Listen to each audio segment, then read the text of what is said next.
చూపించి ఆలస్యాన్ని సైతం లెక్క చేయకుండా ఇక్కడ వేచి ఉన్నటువంటి వైఎస్ఆర్ కాంగ్రెస్ పార్టీ నాయకులకు, కార్యకర్తలకు, మహిళలకు, వృద్ధులకు, నా స్నేహితులకు, సోదరులకు అందరికీ పేరు పేరున శిరస్సు వంచి నమస్కరించుకుంటున్నా.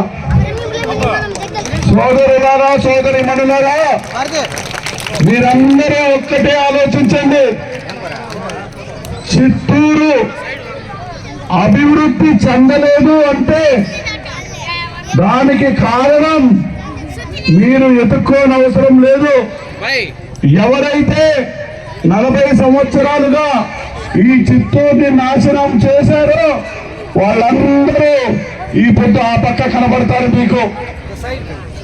చిత్తూరు అభివృద్ధి చేయడమే మా ప్రధాన ధ్యేయం అనే ముక్త కంఠంతో చెబుతున్నాం. మేము అందరం మాట తప్పితే మడమ తిప్పని వ్యక్తులనే విధంగా ఉన్న వాళ్ళం. చిన్న నాయకులు అందరం ఒక పక్క ఉన్నాం.